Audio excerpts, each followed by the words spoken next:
Alors, Ah, est-ce que dans la salle, bon, ceux qui sont en présentiel ont l'avantage, est-ce qu'il y a des questions dans la salle?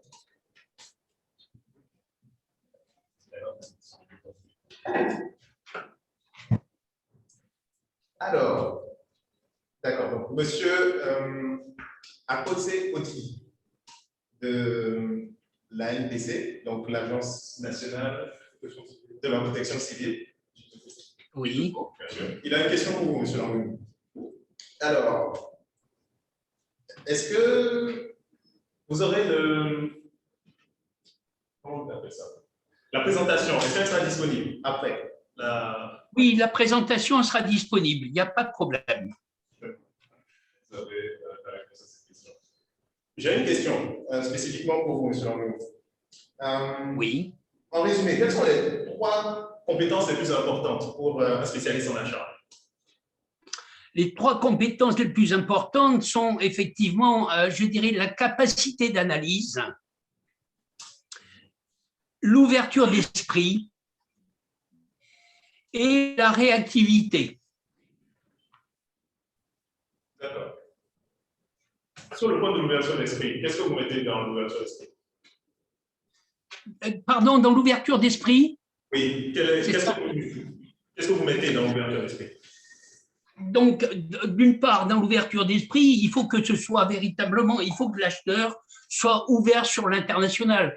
Bien sûr qu'il ait des compétences achats, mais aussi qu'il soit capable, je dirais, d'analyser au travers de l'étude de marché les opportunités pour son entreprise, qu'il soit aussi capable notamment de faire du marketing, parce que le marketing existe au niveau des achats, qu'il soit aussi ouvert, je dirais, aux autres, je dirais, comment dire, ouvert aux autres pays, c'est-à-dire capable de se débrouiller et capable d'acheter quel que soit l'endroit du monde.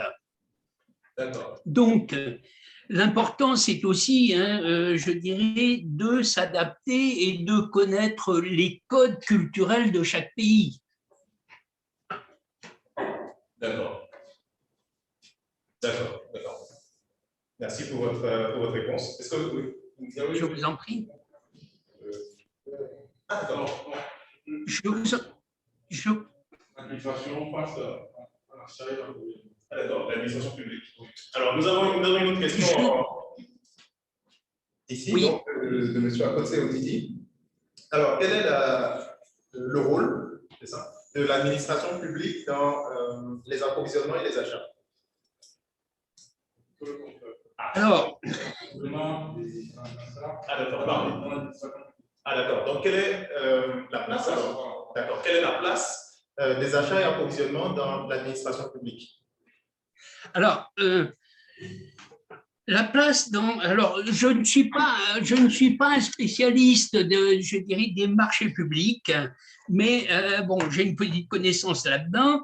Alors, il est certain que malgré, je dirais, le fait que le Code des marchés publics existe, il y a quand même, je dirais, dans le domaine notamment des achats, je viendrai plus tard sur le domaine des approvisionnements.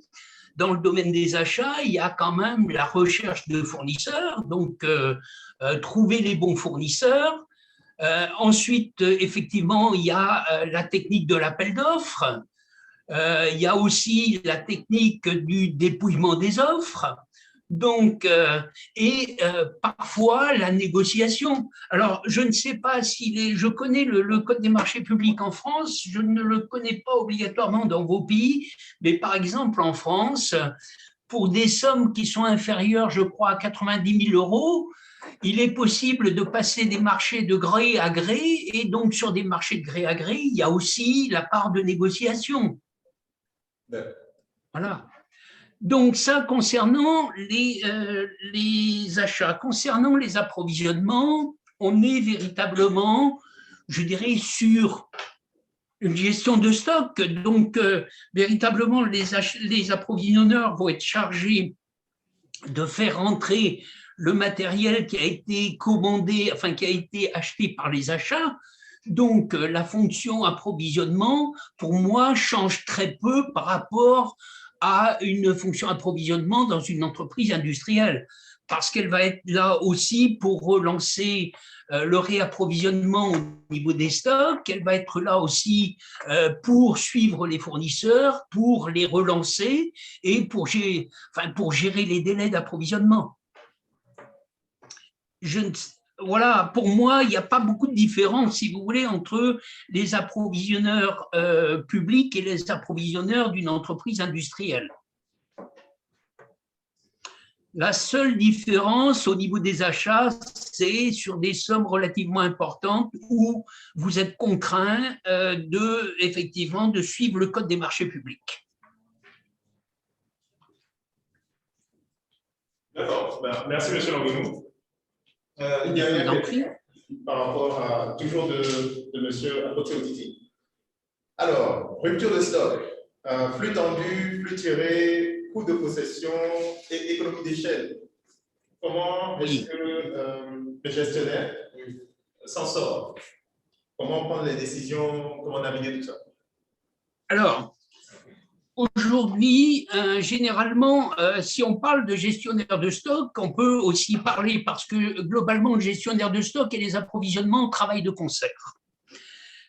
Un gestionnaire de stock aujourd'hui, c'est aussi un manager. Donc, il doit véritablement manager ses stocks et il a à sa disposition différents outils et parfois, notamment, des logiciels de gestion de stock qui lui permettent de faire sa gestion. Alors, je dirais les contraintes les contraintes au niveau de la gestion des stocks sont aujourd'hui, pour la plupart du temps, sont d'une part le coût du stock, c'est-à-dire le coût de gestion et ce qu'on appelle le coût de possession du stock.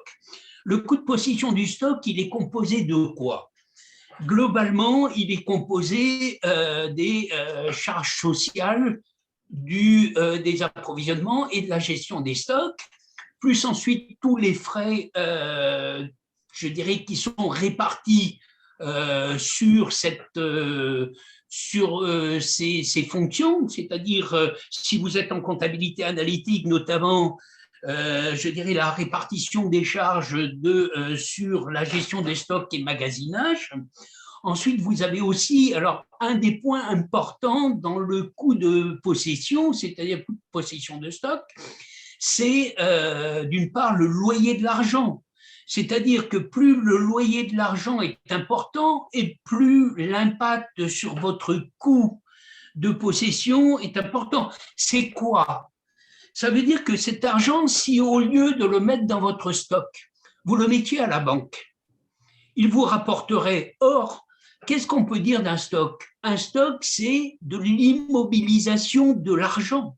On immobilise l'argent dans son magasin alors qu'on pourrait le faire travailler ailleurs. Et c'est pour ça qu'aujourd'hui, les entreprises ont toujours pour objectif la réduction des coûts de stock parce que, effectivement, elles préfèrent utiliser l'argent pour investir, pour se développer, plutôt que de conserver cet argent dans le stock. Alors, il faut savoir effectivement que la plupart des entreprises ne connaissent pas véritablement leur coût de possession. Et en France, on considère globalement qu'un coût de possession avoisine les 20%. Ça veut dire que si j'ai un stock de 1 million de francs CFA, mon stock va me coûter 200 000 francs CFA tous les ans. Ça veut dire que si je conserve un stock pendant 5 ans, ça veut dire que globalement, il m'aura coûté la valeur la valeur de la marchandise. Ça veut dire que globalement, le coût de ma marchandise aura doublé. Donc, voilà un peu le point important d'une réduction de coût de stock. C'est c'est travailler véritablement sur l'optimisation de stock. Alors, il y a des logiciels qui le permettent. Il y a des gens qui travaillent au travers d'un ERP tel que SAP, Oracle ou autre, et qui permet véritablement d'optimiser les stocks. Alors, il est certain, je vais mettre un bémol dans mon explication. Je dirais, autant il est facile en France, notamment, de gérer les stocks parce que nous avons des fournisseurs qui sont relativement proches. Et quand je dis des fournisseurs, ce sont des fabricants. Malheureusement, votre position en Afrique est un peu différente. Et je dirais, parfois, vous êtes contraint de mettre des stocks qui correspondent véritablement, je dirais, au délai de réapprovisionnement. Or, si on prend un délai de réapprovisionnement sur un produit qui vient de France, bah, il faut savoir que globalement, bah, c'est entre 4 et 6 semaines. Et donc, bah, votre stock est contraint d'être au minimum à une hauteur de 4 ou 6 semaines de consommation. Je dirais, c'est vrai que c'est une pénalisation pour aujourd'hui l'Afrique qui, malheureusement, n'a pas encore, je dirais, les fabricants nécessaires. Alors, ça ne veut pas dire que, globalement, vous n'avez pas les distributeurs ou vous n'avez pas les revendeurs.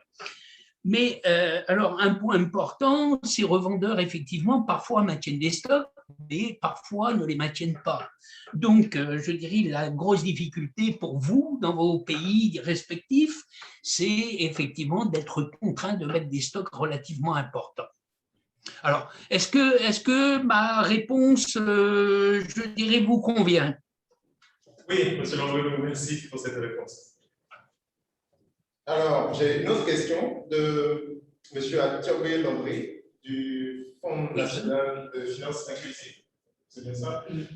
D'accord. Alors, la question c'est en quoi consistent les risques opérationnels dans la fonction d'approvisionnement? Les risques opérationnels dans la fonction approvisionnement, je dirais, le premier, c'est véritablement le défaut du fournisseur, c'est-à-dire le fournisseur incapable de livrer. Ça, c'est véritablement le premier risque. Donc, parce qu'un fournisseur qui ne livre pas, c'est une production qui s'arrête. Donc ça, c'est un des premiers risques. Le deuxième risque opérationnel, c'est le risque véritablement d'un défaut du flux d'informations. C'est-à-dire, et c'est ce que l'on rencontre le plus souvent en entreprise, c'est que les ERP, les logiciels ne sont pas toujours remplis correctement. Or, un logiciel de gestion, notamment de gestion de stock, si vous ne rentrez pas les informations des entrées et des sorties marchandises, à aucun moment ce logiciel est fiable et à ce moment-là, bah, vous vous trouvez avec des ruptures de stock ou alors du surstock et véritablement, bah, pour l'entreprise, c'est un risque et c'est le risque aussi opérationnel des approvisionnements et des gestionnaires de stock. Autre risque au niveau des approvisionnements, je dirais, c'est parfois un manque de, comment je pourrais dire, je cherche mon terme, oui, c'est plus, je dirais, un manque de fiabilité des fournisseurs. La fiabilité des fournisseurs est véritablement le point central de l'approvisionnement. Si on approvisionne un produit, le fournisseur doit être capable de répondre dans les délais qu'il a fixés et l'approvisionneur peut faire entrer la marchandise. Alors, un des points qui va permettre de résoudre un peu, c'est, je dirais, ce point-là, c'est la mesure de la performance fournisseur. La mesure de la performance fournisseur va permettre de suivre le fournisseur au travers de deux indicateurs qui sont bien sûr ce que souvent les entreprises appellent OTD, On-Time Delivery, ou alors les retards de livraison. Donc, on va gérer, on va voir si le fournisseur respecte ses délais et bien sûr si le fournisseur respecte la qualité des produits. Et donc, cet indicateur de performance fournisseur est relativement important pour un bon fonctionnement de l'entreprise. Et si on est puriste, j'aurais tendance à dire ces indicateurs de performance fournisseur devraient être tous les mois établis et diffusés aux fournisseurs. Alors, à titre juste d'information, je dirais, je suis sur LinkedIn Et bien sûr, j'ai mis quelques articles sur ce site et notamment, je dirais, des choses relativement simples concernant la mesure de la performance fournisseur qui est normalement du rôle des approvisionneurs et des approvisionnements. D'accord. Merci, M. Langenou. Une deuxième question. En quoi est-ce que la gestion de proximité diminue les risques opérationnels? Ah oui, alors c'est véritablement aujourd'hui un enjeu et pourquoi ça réduit les risques? D'une part, je dirais, comme je l'ai dit tout à l'heure dans mon propos, plus le fournisseur est éloigné de son lieu de consommation, du lieu de consommation et plus les risques existent. Alors, si on veut parler aujourd'hui de risques, je dirais globalement, il y en a 9. Il y a d'abord le risque logistique, on en a parlé, donc avec un certain nombre de containers qui disparaissent, et je n'ai pas parlé de vol de marchandises, etc. Je dirais, on a ce risque de logistique. On a aussi le risque financier, c'est-à-dire que comment, le container disparaît en mer, si vous n'êtes pas assuré, le risque existe.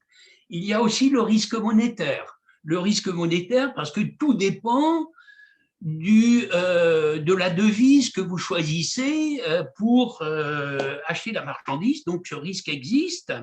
Ensuite, on a le risque géopolitique. On l'a vu au travers, je dirais, notamment, si je me souviens, le printemps arabe, qui a mis, par exemple, notamment en Tunisie, qui a mis toute la Tunisie en arrêt. Et je me souviens, j'avais des collègues en France qui travaillaient beaucoup avec la Tunisie et qui ont été arrêtés pendant pratiquement 3 semaines, un mois. Ensuite, on a le risque environnemental, on a le risque climatique, on a le risque en termes d'image. Donc, tous ces risques, effectivement, je dirais, ont tendance à diminuer, je dirais, du fait que le fournisseur se trouve très proche. Alors, on continuera, globalement, si le fournisseur est très proche, on va diminuer le risque logistique. On risque de diminuer, je pense, le risque financier. Le risque monétaire continuera à exister, tout dépendra effectivement de la devise. Par contre, les risques géopolitiques va diminuer. Le risque environnemental, malheureusement, restera parce que ça ne changera pas, mais le risque en termes d'image risque aussi de diminuer. Juste un petit point au risque en termes de risque d'image. Il est important pour une entreprise que son image soit véritablement saine face à ses clients.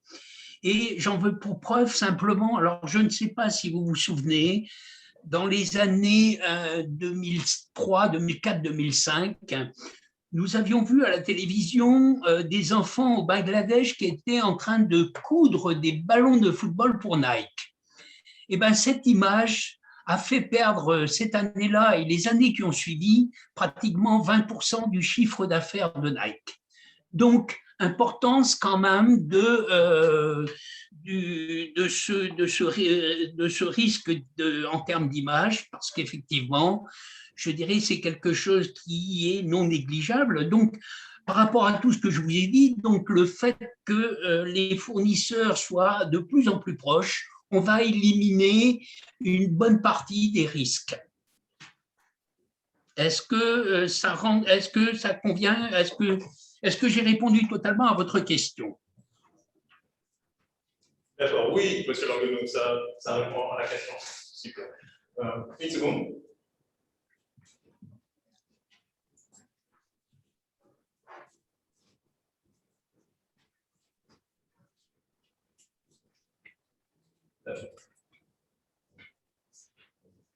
Nous avons une question de monsieur Ato Mensa Parfait, de Ascal, de la compagnie Ascal.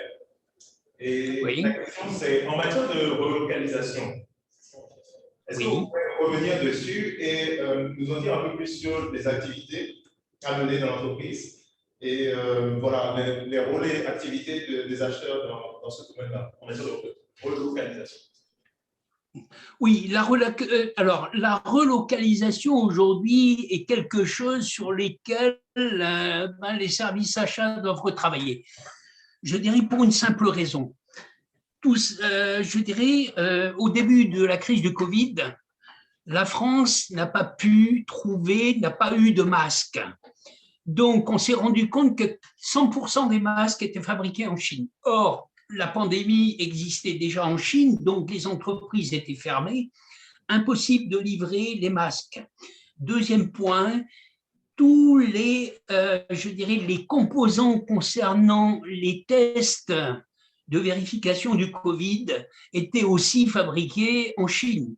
Ça veut dire que globalement, pour faire face à cette pandémie, pendant pratiquement 4 ou 5 mois, nous n'avons rien. Je dirais et malheureusement, je dirais, ça n'a fait qu'amplifier cette pandémie, notamment en France. Alors, les entreprises se sont rendues compte et ont perdu énormément d'argent parce qu'effectivement, on a arrêté la production, les gens sont restés chez eux. Alors, pour ceux qui pouvaient travailler en télétravail, c'était le moindre mal. Par contre, ceux qui ne pouvaient pas travailler en télétravail et qui étaient contraints d'aller en entreprise, la production a chuté globalement de 40 à 50%, et encore quand elle arrivait à obtenir des matières ou des pièces pour faire la production. Donc, les entreprises se sont rendues compte de ce problème et ont décidé, pour éviter, je dirais, tous ces problèmes de la chaîne d'approvisionnement qui ont généré des pertes énormes, ont décidé de se pencher véritablement sur cette chaîne et de se dire aujourd'hui, il est véritablement nécessaire de relocaliser. Alors, la relocalisation, elle a plusieurs enjeux, hein, bien sûr. Éviter les délais, éviter les ruptures d'approvisionnement, parce que plus votre fournisseur est proche, plus il a une réactivité. Aujourd'hui, vous achetez en Chine, il faut un minimum de 4 semaines pour arriver. Si votre fournisseur, je pense, est en Europe, en 2 jours, vous avez la marchandise. Donc ça, c'est un des premiers points. Autre chose, je dirais, autre point important dans la relocalisation, c'est de réduire aussi, hein, et aujourd'hui ça fait partie des politiques des différents pays, c'est réduire l'impact environnemental. Parce que, effectivement, faire venir des containers de Chine, ça n'arrange pas, je dirais, la situation environnementale au niveau du monde. Donc ça, c'est le deuxième point. Et le troisième point, donc, c'est aussi de mettre, je dirais, en phase ce qu'on appelle la RSE, donc la responsabilité sociétale et environnementale. Donc, voilà, j'ai posé le cadre, voilà pour quelles raisons. Donc, aujourd'hui, quel va être le travail de l'acheteur et quelles vont être les contraintes au niveau des acheteurs? D'une part, c'est de trouver des fournisseurs locaux. Quand je dis locaux, on restera au niveau de l'Europe. Donc, fournisseurs locaux, on n'est pas sûr de pouvoir les trouver. Il y a parfois des techniques qui ont disparu d'Europe et qui sont parties de l'autre côté de la Terre. Ça, c'est le premier point. Le deuxième point, c'est le coût. Il est certain que si les entreprises sont parties donc en Asie, il y avait aussi un problème de coût. Il va falloir effectivement trouver des entreprises européennes qui sont capables de se rapprocher du coût asiatique. Donc, ça, c'est le deuxième point. Et le troisième point, c'est véritablement de trouver les fournisseurs qui sont fiables. Parce que trouver un fournisseur, c'est facile. Trouver un fournisseur fiable, c'est beaucoup plus difficile. Donc, ça va être le rôle des acheteurs. Et lié au rôle des acheteurs va être, bien sûr, le rôle des approvisionneurs, parce que les approvisionneurs arrivent tout de suite derrière le travail des achats. Ça veut dire que là aussi, les approvisionneurs vont être contraints de mettre une chaîne d'approvisionnement fiable avec ces nouveaux fournisseurs. Ça veut dire que tout le travail est à faire, et je pense que ça risque de prendre un peu de temps, mais je pense que les choses sont en marche. Voilà un peu mon point de vue sur cette relocalisation. Alors, je vais juste terminer là-dessus aussi. Aujourd'hui, on aura tendance, alors, jusqu'à présent, on allait chez des fabricants. Peut-être que, à travers de la relocalisation, on va être amené aussi, non plus d'aller chez des fabricants, mais parfois d'aller chez des grossistes ou chez des distributeurs, tout simplement. Ça fait partie aussi de la démarche. Mais il est certain qu'un distributeur ou un représentant local sera toujours plus cher que le fabricant. Voilà ce que je pouvais dire sur cette question. D'accord. Merci, M. Langounou. Je vous en prie. Une question de M. Wad Yacoub Soumani et de la CED, Communauté électrique. D'accord. Directeur des marchés. Est-ce que vous pouvez nous résumer la différence entre l'approvisionnement et les achats? En quelques lignes, qu'est-ce que vous direz? Oui. Alors, je dirais, on va juste déjà parler des flux. Les approvisionnements sont chargés des flux physiques, c'est-à-dire de faire rentrer la marchandise, enfin de gérer les flux depuis le fournisseur jusqu'à son propre entrepôt.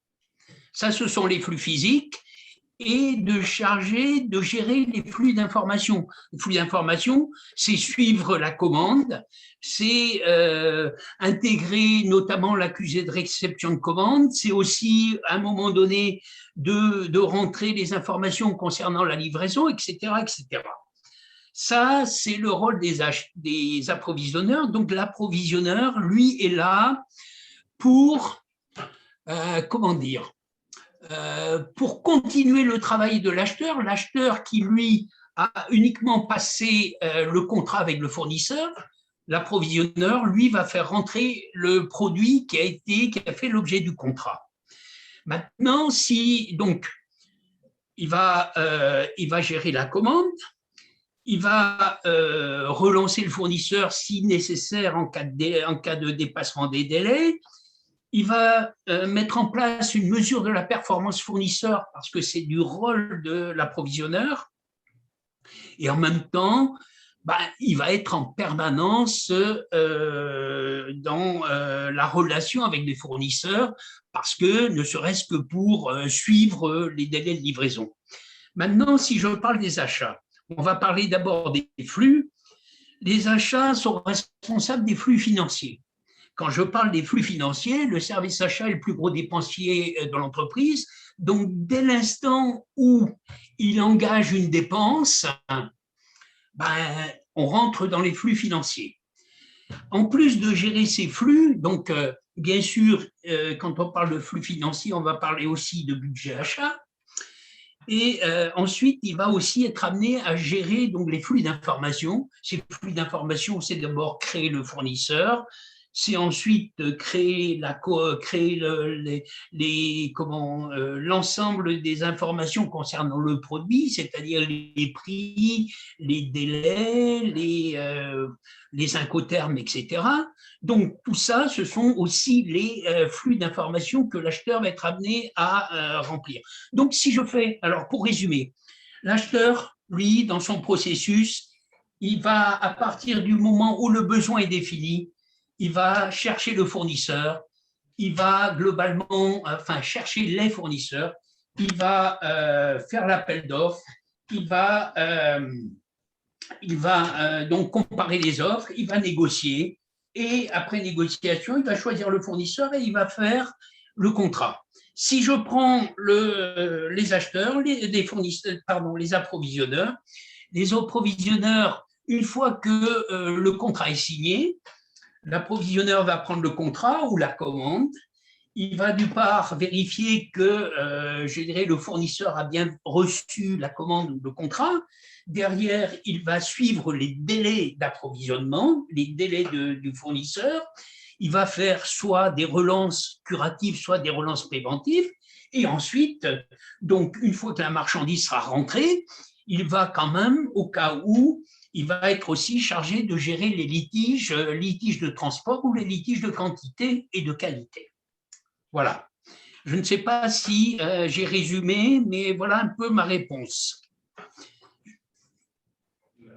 Merci encore une fois pour cette réponse. Nous avons une autre question de M. Adjaratou Maxime, du cabinet IIC. Oui. Comment auditer efficacement la fonction achat-approvisionnement? Pardon, attendez, j'ai mal compris la question. Je n'ai pas compris la question. Comment auditer efficacement la fonction achat-approvisionnement?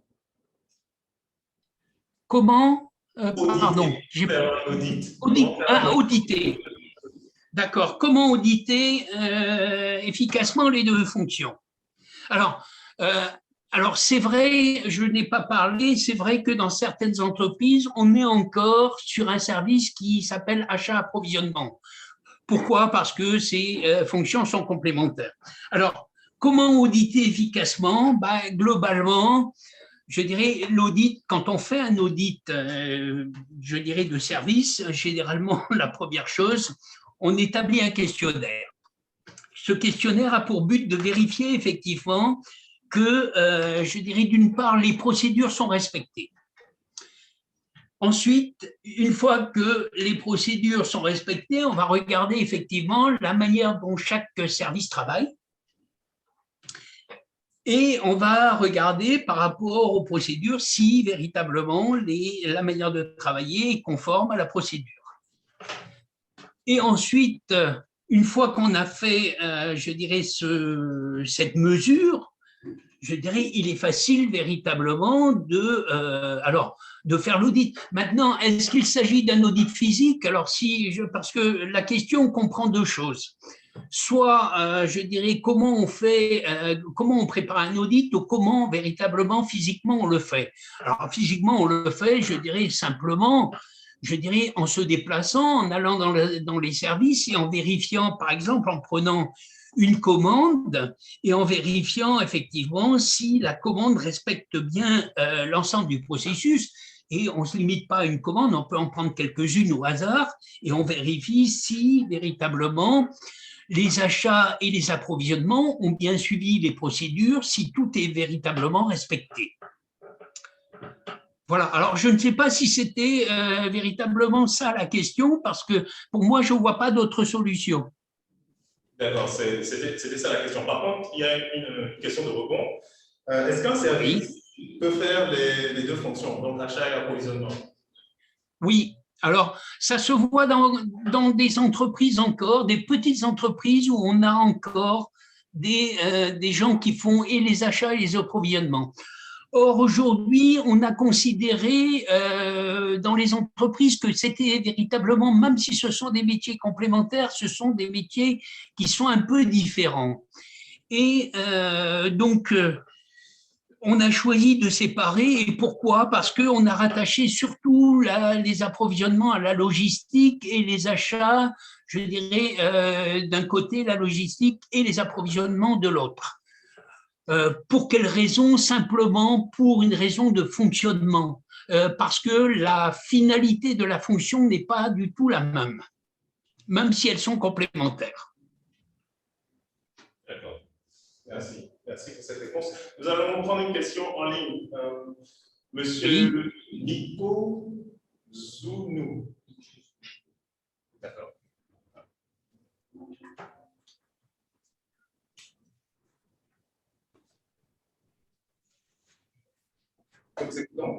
Oui, bonjour. Bonjour, chers tous. Bonjour. Vous me recevez? Oui, on vous entend, pas de problème. D'accord. Merci, Monsieur Louis. Oui, j'ai suivi avec attention votre présentation et je voudrais vous poser quelques préoccupations. D'abord, la première, vous avez dit dans l'une de vos explications que l'aptitude qu'il faut pour aspirer à ce rôle d'approvisionnement et d'achat, c'est la capacité d'analyse, l'ouverture d'esprit et la réactivité. Oui. D'accord. Est-ce que, en dehors de ça, quelqu'un qui aspire à cette fonction peut avoir déjà un profil? Est-ce qu'il y a un profil qui est adéquat à cette fonction? Ça, c'est ma première préoccupation. Ma deuxième préoccupation, compte tenu du nombre d'expériences que vous avez eues dans le domaine, est-ce que vous avez eu des difficultés et comment en êtes-vous sorti? Merci. OK. Alors, donc, il y a deux questions. La première question, effectivement, je pense que je pense que vous parliez de la fonction approvisionnement ou acheteur? Approvisionnement, hein, il me semble. Est-ce que c'est ça, monsieur? Alors, excusez-moi. Oui, je parle en fait des deux. Des deux, ah ok. Oui. D'accord. Alors, profil particulier au départ, pas nécessairement. Je pense que tout le monde est capable de s'adapter. Bien sûr, ça nécessite par la suite, parce que je dirais, c'est vrai que ça nécessite d'avoir effectivement des compétences, notamment, mais ces compétences, on peut les acquérir, il n'y a pas de problème. La capacité d'organisation, alors bien sûr, si on a un esprit totalement désorganisé, c'est vrai qu'on va avoir un peu plus de mal. Mais globalement, je dirais, non, je pense qu'il n'y a pas de profil particulier pour faire un acheteur. Moi, ma formation à l'origine est une formation financière. Je ne suis pas technique. Et pourtant, je dirais qu'aujourd'hui, je suis capable de parler avec n'importe quel ingénieur sur des aciers, sur des matières plastiques, etc. Donc, voilà, je pense que c'est plus un problème de curiosité, plus qu'un problème d'aptitude. Après, pour moi, je dirais toutes ces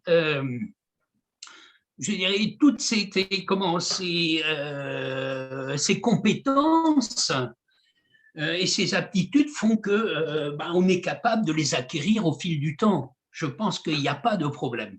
Alors, concernant la deuxième question, c'est-à-dire les difficultés que j'ai pu rencontrer, oui, j'en ai rencontré de nombreuses, hein, bien sûr, durant 28 ans. Je dirais, les premières difficultés, je les ai connues parce que, je dirais, globalement, on était encore à la deuxième phase au niveau des achats, c'est-à-dire qu'on commençait à consulter les fournisseurs, commençait à négocier. Alors, la première difficulté, c'est qu'il a fallu convaincre les services techniques et les différents services de l'entreprise qui auparavant négociaient et chercher les fournisseurs, il a fallu leur dire que ce n'était plus leur travail et que normalement ce travail incombait aux acheteurs. Donc ça a été un peu difficile de leur faire lâcher, je dirais, cette fonction. Ça, c'est la première. Je dirais la deuxième difficulté, c'est effectivement quand vous travaillez dans une entreprise internationale. Alors moi, j'ai travaillé dans deux grandes entreprises, une entreprise allemande qui fabriquait du matériel électrique basse tension pendant une quinzaine d'années, et dans une entreprise italienne qui fabriquait donc des équipements pour l'automobile. Et c'est aussi de s'adapter je dirais, aux manières de travailler. On ne travaille pas de la même façon en Afrique qu'on travaille en France, qu'on travaille en Allemagne. Par exemple, si vous voulez, en Allemagne, quand vous arrivez à une réunion en Allemagne, si vous arrivez en retard, c'est même pas la peine de vous présenter. Donc, voilà, il faut aussi s'adapter. En Italie, j'aurais tendance à dire, c'est l'inverse, c'est-à-dire qu'il n'y a pas un seul qui arrive à l'heure. Donc, vous voyez, tout ça fait qu'il convient de s'adapter à toutes les situations. Je me souviens, j'ai travaillé très très longtemps avec des fournisseurs chinois. Je dirais, c'est une autre manière de faire. Un Chinois, quand il vous dit oui, c'est pas parce qu'il est d'accord, il vous dit oui parce qu'il a compris. Donc, après, il faut vraiment travailler avec lui pour voir s'il est d'accord. Et si vous passez une commande et qu'il n'est pas d'accord, vous attendrez pendant des mois et des mois. Donc, si vous voulez, la plus grosse difficulté, c'est d'acquérir ce qu'on appelle les codes culturels de chaque pays, et notamment de chaque fournisseur. Ces codes culturels, on les acquiert au fur et à mesure du temps, mais il est important de les avoir parce que ça permet de faciliter véritablement les relations avec les fournisseurs où qu'ils se trouvent.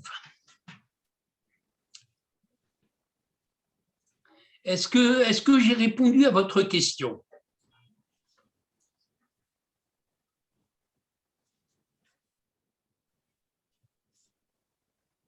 On va supposer que oui.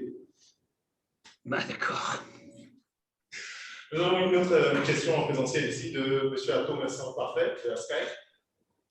Est-ce que vous pourriez nous parler des indicateurs de performance et donner quelques exemples? Oui. Alors, indicateur de performance achat et indicateur de performance fournisseur. Alors, le premier indicateur au niveau des achats, c'est la mesure des économies. Donc, ce qu'on appelle les savings, hein, globalement dans notre métier, donc c'est toutes les économies que l'on a pu faire au travers des achats. Quand je parle d'économie, c'est économie par rapport à un prix qui peut être un prix de marché, mais ça peut être aussi par rapport à un prix de l'année dernière, etc. Donc ça, c'est le premier indicateur. Un deuxième indicateur, c'est globalement l'évolution du panel fournisseur. Aujourd'hui, le panel fournisseur, les entreprises considèrent que les panels fournisseurs sont beaucoup trop larges. Donc, on a souvent des objectifs qui sont de réduire le panel fournisseur. Donc, on va suivre ce canal. Ce que j'ai oublié de dire au départ, c'est que les indicateurs, on va les mettre en fonction des objectifs qui nous ont été fixés par la direction. Si la direction nous dit, vous devez globalement réduire les prix d'achat de 5%, bah, écoutez, on va mettre des objectifs et on va essayer de réduire les prix d'achat de 5% et on va mesurer tous les mois à quel stade on en est. Donc là, c'est les économies, ce que j'appelle les savings. Ensuite, on a un objectif de réduction du panel fournisseur. Et ben, on va mettre un indicateur de réduction du panel fournisseur. On va avoir, par exemple, aussi, et ça fait partie aussi des achats, de participer à la réduction des stocks, parce que si les achats achètent des grandes quantités, parce que le fournisseur fait des remises importantes pour des grandes quantités, on va pénaliser les stocks. Donc, on va avoir un indicateur qui va être identique à celui des approvisionnements et de la gestion des stocks, qui est le suivi donc de l'évolution des stocks. Alors après, on a aussi donc des indicateurs, là je vous ai parlé des indicateurs économiques, on a aussi ce que j'appelle des indicateurs d'efficience. Combien, donc l'indicateur d'efficience, c'est surtout pour montrer un peu l'activité du service. Combien de commandes, combien de demandes d'achat, combien de factures, combien de contrats, etc. Donc ça, c'est plus pour démontrer l'activité achat.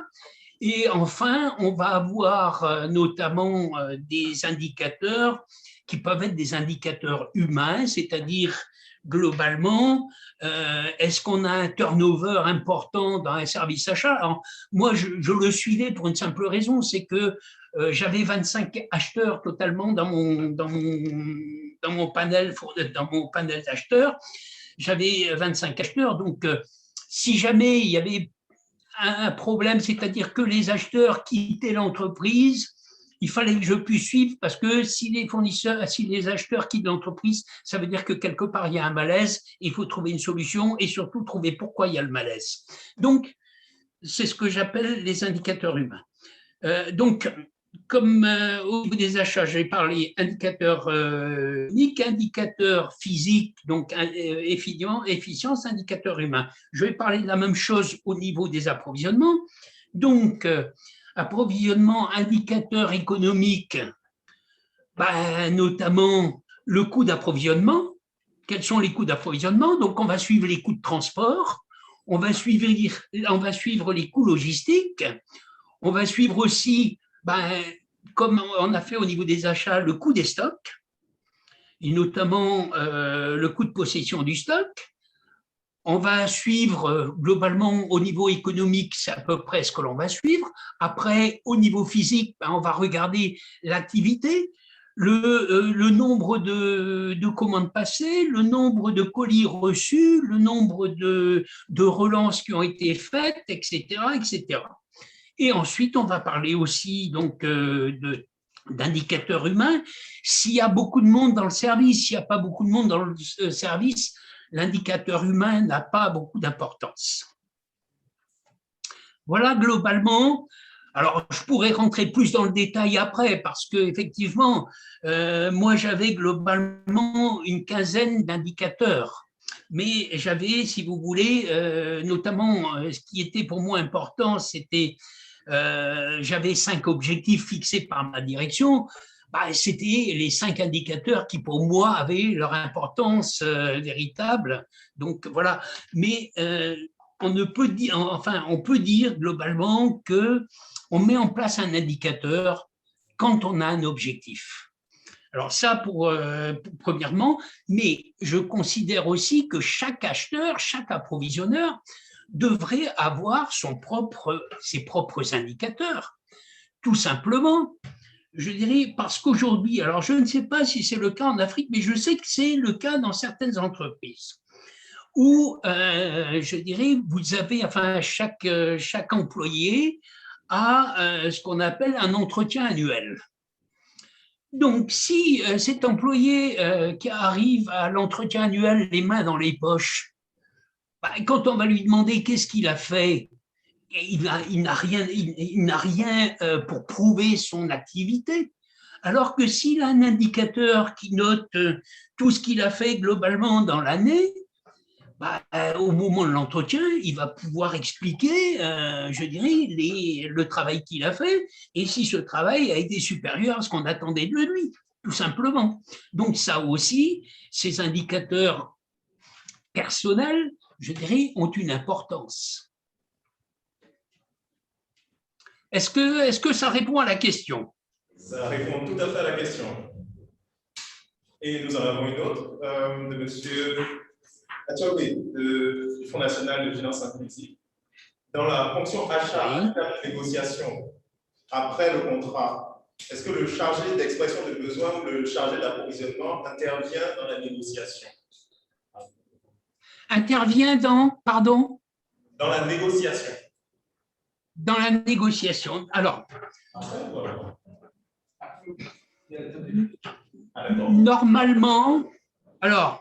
Normalement, je dirais, dans un processus normal, il n'intervient pas. Il n'intervient pas une fois que le contrat est fini, enfin, est signé. Alors, quand je dis il n'intervient pas au niveau, je dirais, du choix du fournisseur, etc. Quoique, je dirais, il peut intervenir pour une simple raison, c'est que par exemple, au travers de la mesure de la performance fournisseur, s'il se rend compte que l'acheteur est en train de sélectionner un fournisseur qui a une très mauvaise cotation au niveau de la mesure de la performance, l'approvisionneur va effectivement attirer l'attention de l'acheteur. Et je pense que l'acheteur ne fera pas l'erreur de sélectionner ce fournisseur. Donc ça, je dirais, c'est dans la phase de négociation du contrat.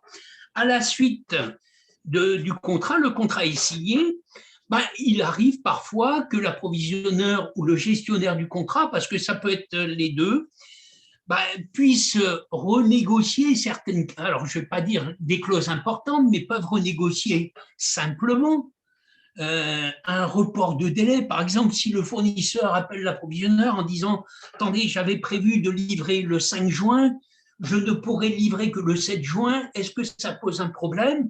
L'approvisionneur va vérifier, il a encore du stock, globalement, ça ne pose pas de problème. Ben, ils vont négocier ensemble pour que le report de délai passe du 5 au 7. Ce n'est pas un gros problème. Donc, il est capable de négocier, mais pas renégocier le contrat. Alors, je ne sais pas si ça répond à la question. Est-ce que c'est ça? C'est ça. C'est la question. OK. Donc, nous avons deux questions en ligne. Oui. Alors, la première question de M. Arnaud Boko Adikale.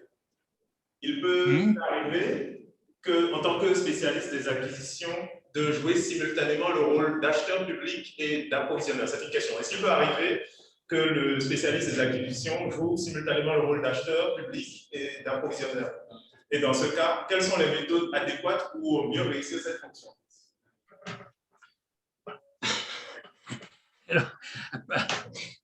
Alors, cette question, je dirais, elle ressemble un peu à la question qui a été posée avant, c'est-à-dire quand on est acheteur et approvisionneur, je dirais, c'est vrai qu'on va cumuler les deux fonctions. Je dirais, pour moi, ce n'est pas quelque chose de gênant qu'il soit d'une part chargé de l'acquisition et derrière chargé de faire entrer le matériel. Pour moi, c'est quelque chose qui peut effectivement se retrouver dans les entreprises. Par contre, aujourd'hui, on a beaucoup plus tendance à séparer les deux fonctions parce qu'on considère que véritablement, on n'est pas sur les mêmes…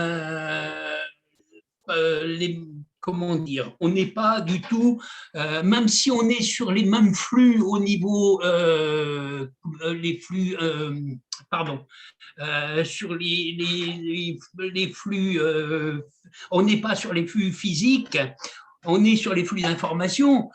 Je dirais effectivement les achats et les appros sont sur les flux d'information. Mais maintenant, je dirais, s'il fait en même temps les achats et en même temps les appros, alors il y a parfois, je dirais, comment dire, des incompatibilités parce que l'acheteur, lui, il est chargé d'acheter. Et ensuite, l'approvisionneur, lui, est uniquement chargé de faire rentrer. Ça veut dire qu'à un moment donné, il peut avoir véritablement, je vais prendre un cas, simplement. Et je vais prendre juste, je vais raconter juste une petite histoire vraie. Et à partir de là, vous allez voir que dans certains cas, je dirais, il y a parfois un risque d'être acheteur et approvisionneur. Une entreprise assez importante, mais donc dans une filiale de cette entreprise, il y avait une acheteuse et son mari était aux approvisionnements. Et cette acheteuse s'est rendue compte qu'effectivement, il y avait un moyen de faire des choses qui n'étaient pas très réglementaires. Donc, elle passait des commandes à des fournisseurs, elle s'était mise d'accord avec des fournisseurs, et ces fournisseurs, je dirais, elle adressait des commandes aux fournisseurs, les fournisseurs recevaient la commande, ne livraient pas la commande, mais faisaient uniquement un bon de livraison. Et l'approvisionneur, lui, qui recevait le bon de livraison, il signait comme quoi il avait reçu la marchandise, et globalement, le fournisseur envoyait sa facture. Comme il y avait la commande et comme il y avait le bon de livraison signé, je dirais la comptabilité fournisseur payait. Malheureusement, si vous voulez, ils avaient passé un accord entre l'acheteuse, son mari et les entreprises. L'entreprise recevait le versement le paiement de la facture, gardait 20% et reversait 80% à l'acheteuse. Donc, vous voyez, au travers de cette histoire, on voit qu'il y a parfois incompatibilité entre les deux métiers. Parce qu'on ne peut pas être partie prenante sur les deux. On ne peut pas être juge et partie. Donc, voilà, je dirais, voilà pourquoi en France, on a séparé véritablement les deux fonctions. On considère qu'il y a un risque. Alors maintenant, je pense que il n'est pas question de faire de la suspicion, ce n'est pas le but. Ça peut arriver dans les entreprises que l'acheteur et l'approvisionneur soient la même personne. Pour moi, je ne vois pas de point qui puisse poser des problèmes. Est-ce que ça répond à la question? Nous saurons. Je suppose que oui aussi, sur ce point-là. Par contre, je vais rapidement revenir sur, précédemment, vous avez parlé de l'intervention de l'approvisionneur pour renégocier les délais de livraison. Comment est-ce que ce nouvel accord va se manifester sur les délais? Est-ce qu'il y a une façon spécifique dans cet accord va se manifester? Oui. Alors, aujourd'hui, je dirais l'acheteur, au niveau des délais de livraison, il a deux rôles. Le premier rôle, c'est véritablement, et ça se fait dans les entreprises qui sont aujourd'hui plus performantes, on fait de la relance préventive. Alors, je prends juste le cas, la marchandise doit être livrée fin de semaine prochaine, donc le 12, et donc pour être certain que cette marchandise sera livrée le 12, l'approvisionneur va faire une relance préventive aujourd'hui. Il va envoyer une relance au fournisseur en lui disant « Monsieur, n'oubliez pas, le 12, vous devez livrer ». Eh bien, cette relance préventive, elle a pour but généralement de rappeler au fournisseur effectivement qu'il a des obligations, et même si en cas de problème, le fournisseur peut avoir à un moment donné une rupture, etc., même s'il est capable de livrer qu'une petite partie, ce sera la discussion qu'il y aura avec l'approvisionneur. En revanche, s'il n'y a pas de relance préventive et qu'il y a uniquement une relance curative, c'est-à-dire que le délai, le 5, donc le 12, la marchandise n'est pas livrée, l'approvisionneur va être informé le 12, le 13, le 14, le 15, il va être informé le 15, et là, il va appeler le fournisseur, mais peut-être que le fournisseur est en difficulté, peut-être que le fournisseur a été en retard et qu'il va être contraint de mettre en place un transport urgent, etc., etc. Donc, l'approvisionneur va passer beaucoup de temps à faire de la relance curative, alors que aujourd'hui, on considère que quand on fait une relance préventive, on passe 3 minutes, et quand on fait une relance curative, on passe 3 heures. Et là, on s'est aussi rendu compte qu'une relance curative a tendance à montrer au fournisseur qu'il est sous surveillance. Donc, l'objectif aujourd'hui pour la plupart des entreprises, c'est de faire de la relance préventive 8 jours, généralement 8 jours avant la date prévue, et ça a un effet qui est véritablement qui est important sur le délai d'approvisionnement et sur le respect du délai d'approvisionnement. Donc, et relance préventive d'abord, et si la relance préventive ne donne pas d'effet, bien sûr, la relance curative, et après cette relance curative, si nécessaire, l'application des pénalités. Et pénalités pour retard si cela a été prévu au contrat. Alors, je vais juste faire une petite remarque de ce que j'ai pu rencontrer en Afrique. Je dirais en Afrique, le client n'est pas le roi. C'est-à-dire que les acheteurs considèrent que véritablement, ils ne peuvent pas appliquer les pénalités aux fournisseurs parce que sinon le fournisseur arrêtera de livrer. Je ne suis pas sûr que le fournisseur arrête de livrer. N'importe comment, quand l'acheteur a passé une commande, je dirais, il donne du travail à un acheteur, à un vendeur, à un fournisseur. Ça veut dire que globalement, le fournisseur devrait obligatoirement respecter les clauses de la commande. Et si le fournisseur ne respecte pas la clause de la commande, on devrait normalement appliquer, non pas systématiquement, mais si le fournisseur est en permanence en retard, d'appliquer des pénalités de retard. Or, je sais que les acheteurs africains ont toujours du mal à appliquer des pénalités. J'ai toujours appliqué des pénalités à mes fournisseurs. Attention, jamais la première fois. La première fois, le premier retard, je reçois le fournisseur, je lui fais part des termes du contrat, je lui dis cette fois-ci, on ne facturera pas, la prochaine fois, on facturera les pénalités pour retard. Quand j'achète quelque chose et que je signe un contrat, j'essaye de respecter le contrat. Le fournisseur a la même obligation. Merci pour cet éclaircissement. Très, très, très clarifiant, je vais faire ça comme ça.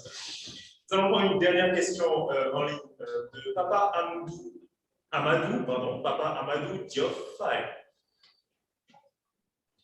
Oui. Oui, bonjour. Oui, bonjour tout le monde. Bonjour. Je m'appelle Papa Amadou Diouf Faye, j'habite au Oui, Sénégal. enchanté. Oui, merci beaucoup à vous. Donc d'abord, je vous remercie pour tout ce que vous venez de nous donner. Voilà, ma question était la suivante. J'aimerais savoir quels sont les processus pour enclencher un achat dans une entreprise. Parce qu'il y a d'abord un processus qui se fait. Oui, obligatoirement un processus. Voilà. Ensuite, la deuxième question, c'était est-ce que le responsable d'achat peut aussi se charger de la régularisation financière, quoi. Par Qu'est-ce que vous appelez régularisation financière?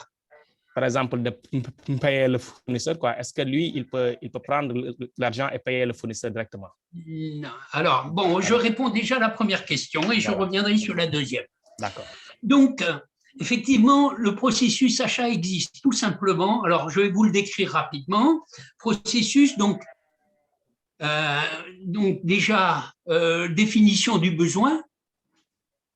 Après la définition du besoin, si nécessaire, si le besoin est complexe, on va rédiger un cahier des charges avec le technicien qui a besoin du produit. Une fois qu'on a fait le cahier des charges, on va faire la recherche des fournisseurs potentiels. À partir du moment où on a des fournisseurs potentiels, dans certains cas, on va faire ce qu'on appelle une RFI, c'est-à-dire Request for Information. Ça veut dire aussi on va demander des informations aux fournisseurs parce que si on ne le connaît pas, on a besoin de le connaître et de savoir ce qu'il fait, comment il est équipé, etc. Ensuite, on va analyser ce RFI et à la suite de ça, on va sélectionner les fournisseurs à qui on va adresser un appel d'offres. On envoie l'appel d'offres, on reçoit les offres des fournisseurs, on analyse ces offres et on retient 2 ou 3 fournisseurs pour la négociation. Alors, ce que j'ai pu voir, par exemple, beaucoup en Afrique, vous ne retenez souvent qu'un seul fournisseur pour la négociation. Et je pense que ça, c'est une erreur, parce que si vous ne retenez qu'un seul fournisseur, d'une part, si le fournisseur ne le sait, il n'aura aucun intérêt à lâcher pendant la négociation. Je dirais, il sera inflexible pendant la négociation, tandis que si vous avez 2 ou 3, si un ne veut pas lâcher, l'autre lâchera. Donc ça, c'est au niveau de la négociation. Une fois que la négociation est faite, il y a la rédaction du contrat ou de la commande. Et une fois qu'on a fini, je dirais, tout ce processus, j'aurais tendance à dire, on prend le dossier et on le transmet aux approvisionnements. Donc, et je vais continuer juste pour finir, les approvisionnements donc, vont vérifier qu'ils reçoivent bien l'accusé de réception de commande. Ils vont faire de la relance préventive, éventuellement de la relance curative. Et ensuite, je dirais, ils vont vérifier que la marchandise rentre dans les délais. Et bien sûr, ils vont renseigner l'ensemble des informations dans les logiciels pour que tout le monde soit informé, que le matériel est bien rentré, que le matériel est conforme, etc., etc. Et de plus, donc, les informations qui sont entrées dans le logiciel vont permettre effectivement de payer le fournisseur. Voilà globalement pour répondre à votre première question. Concernant la deuxième question, je dirais pour moi, l'acheteur ne peut pas payer le fournisseur parce qu'il y a vraiment un conflit d'intérêts. Parce que l'acheteur, s'il passe la commande, il ne peut pas payer le fournisseur parce que sinon, il pourrait payer pour n'importe quoi. Ça veut dire même s'il n'était pas livré, et je dirais, généralement, le paiement de la facture est réservé à la comptabilité fournisseur.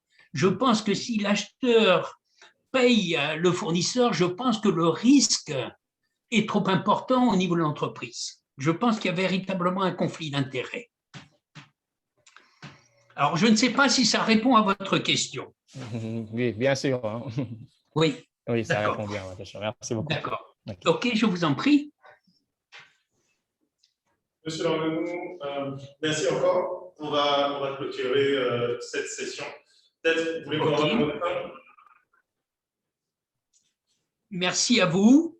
Merci à tous de m'avoir suivi. Alors, je ferai un résumé globalement de ce que j'ai pu aborder et je vous l'enverrai, donc j'enverrai ça à Bass Consulting qui se chargera de diffuser ça à toutes les personnes qui étaient présentes.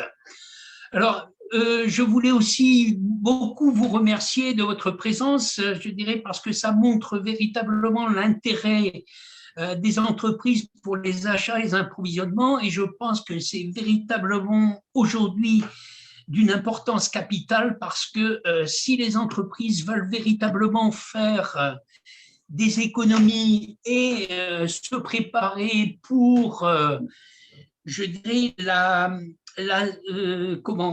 période post-Covid, parce que je pense que les entreprises vont être contraintes véritablement de se repositionner au niveau des stratégies et au niveau des politiques, et bien sûr, elles vont être contraintes de compter sur leur service achat et leur service approvisionnement. Merci encore de m'avoir écouté et je dirais, je vous souhaite un excellent week-end. Merci à vous. Et je rappelle qu'on vous retrouve du 19 au 23 juillet pour la formation hybride à Paris sur la gestion efficiente et responsable des achats et approvisionnements. Exactement, et ce sera un plaisir de vous retrouver. Le plaisir sera partagé. Merci, bonne journée à vous et à tout à l'heure. Bonne journée, merci beaucoup.